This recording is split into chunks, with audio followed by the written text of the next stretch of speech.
सकता है।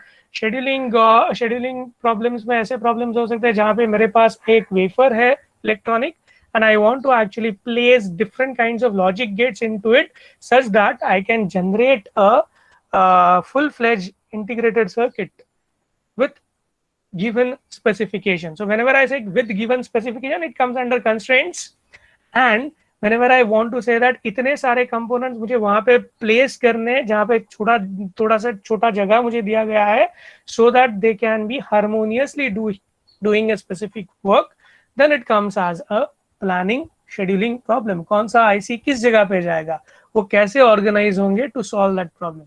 So there are a lot of real world problem to which we can apply techniques which are generally come in the gambit of classical AI. So all those things that we are talking about so far, 1, 2, 3, 4 outcomes, they're part of classical AI. And why I'm making this distinction between classical AI and the AI that we talk about currently, which is more closer to machine learning, more closer to data mining, more closer to deep learning, that is because nowadays we focus more on AIs or artificially intelligent systems which are mimicking human beings cognitive ability. So this word cognitive, keep in mind, we'll be talking about this in module 6 also a lot, because this cognition is something that is unique to human beings, or unique to you, not just human beings, but human beings as well as certain animals, because of which they are intelligent. So what all things could probably come into this cognition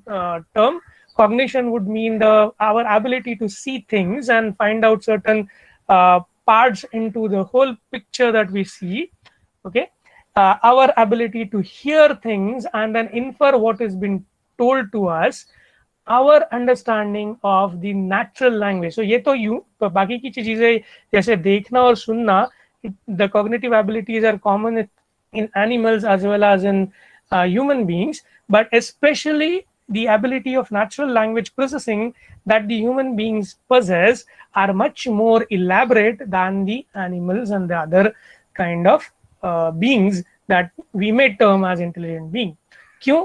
क्योंकि natural language processing में मुझे जो बताना है content, वो मैं खुद से एनकोड करता हूँ in a common form, which is my way of communication, my way of putting things into perspective. And then that thing, when you hear, you not just hear the words, you also understand the meaning that is there in the word. Many a times we come across a lot of sentences which are very plain English sentences, but uska meaning बहुत deep रहता है. आप बोलते हैं ना बहुत deep meaning है इसका.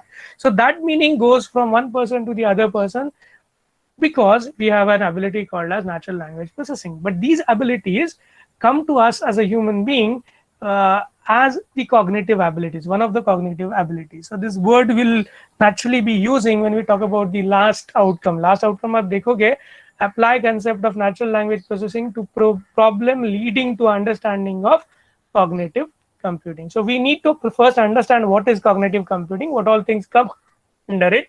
One of such thing is referred to as natural language processing, the capability of human beings to be able to process natural language. Now, process natural language में बहुत सारे aspects है. Simply यहाँ पे जो screen पे आपको दिख रहा है वो read करने की ability one thing, वो read करके उसको recollect करने की ability another thing, वो read करके उसको अपने शब्दों में ढालने की और अपने तरीके से उसका meaning extract करने की, summarize करने की ability another thing. So there are a lot of what you can say layers to natural language processing. Okay, and we'll talk about that when we talk about our 6 modules. 5th module in between I just missed, and here we kind of talk about things which you find similar to what you learn in 6th semester, that is in data mining part, Bayesian classification. So if you have heard of Bayesian classification, I hope you have heard of Bayesian classification.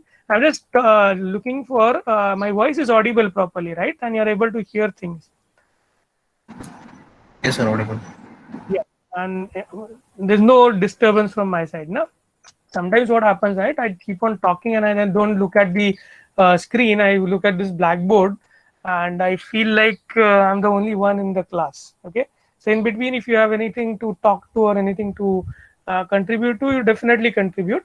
But फिलहाल हम लोग जो बोल रहे हैं वो just I am just giving you an introduction कि अपने 6 मॉड्यूल्स में one after the other what all things you are going to learn. Okay, so we'll just quickly jump. I'll just clean this stuff and I'll go to the next board, the next page, which is actually the syllabus. अगर नीचे देखोगे आप prerequisite में, if you read it, you can read it. You require programming. Okay, programming not to write the programs. Programming in the sense the ability to write programs to solve problems. That programming is required. Data structures and algorithms are also required as a prerequisite to this subject, and you have already learned those things, so you are good to go to learn about AI. Okay, now this is where we start. So prerequisite, we are skipping that part. You already have understanding of many programming language, be it C, be it Java, be it Python, and whatnot. So JavaScript is there, a lot of things you know. I don't think I need to teach you those. Data structures and algorithms, you need to little bit revise it, especially the part where you talk about the graph data structure, the tree data structure. Okay, so these two things, these two chapters, you can just pull out your old notes and get a revision done on graph data structure and tree data structure. We'll be using them extensively in chapter number 2. You are not supposed to write programs, but you should know the working and the application of these two data structures, the graph and the tree data structure. ये दो चीजों को focus करो. थोड़ा सा अगर revise भूल गए हो तो रिवाइज करके रखो. That will come in handy when we talk about module number 2. Now the first module is introduction to intelligent systems and intelligent agents. So there are two things that we need to learn about in chapter number 1. First is intelligent systems, systems which are having intelligence embedded into them, and intelligent agents. I already told you what do you mean by an intelligent agent. Intelligent agent is an abstraction using which we are going to learn. So it's nothing but, I'll just use an arrow to write it down so that you'll remember it later. So this is what, this is an abstraction. So this abstraction we are learning because we want to, I'll just have this below this. So we're learning this abstraction in order to analyze and design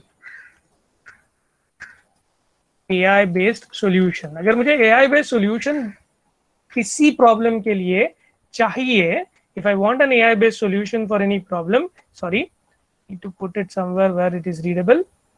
Okay, fine.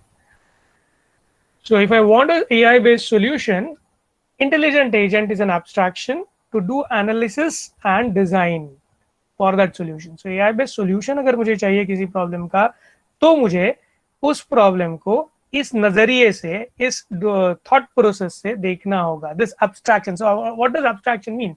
If you are developing a library management system for say some college, okay, this is not definitely an AI system, a normal library management system or library information system for that matter, wherein you do automate certain aspects of library management, like keeping the track of books, keeping the track of who all have taken the books, keeping track of the users of the library, keeping track of the administrators of the library and whatnot.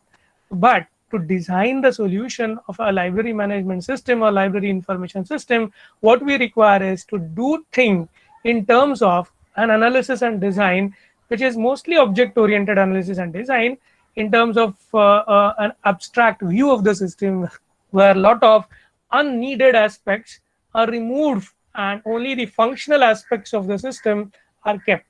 और वो functional aspects का relation एक दूसरे के साथ क्या है, वो हम लोग design में specify करते हैं. So similarly, intelligent agent gives us a tool.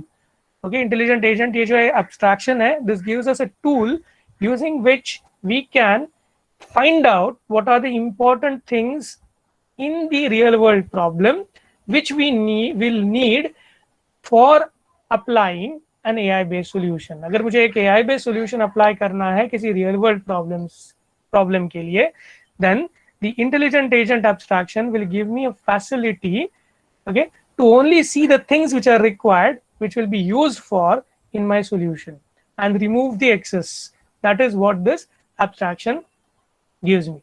Okay, so we'll be learning about that in the first module.